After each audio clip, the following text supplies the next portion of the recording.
जय मसीह की मेरे प्रियो। आज का जो वचन है वो है भजन संहिता 32 का 8वां पद, जो बताता है, मैं तुझे बुद्धि दूंगा और जिस मार्ग में तुझे चलना है मैं उसकी अगुवाई करूंगा।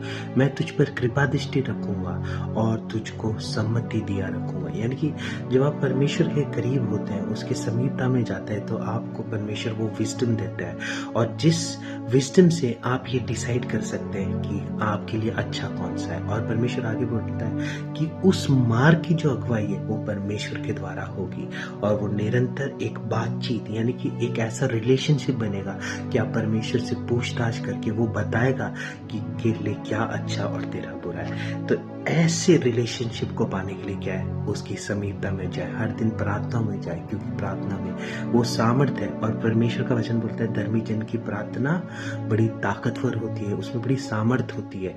इसलिए निरंतर उस रिलेशनशिप को बनाए, क्योंकि परमेश्वर के पास हर चीज का हल है। जय मसीह की।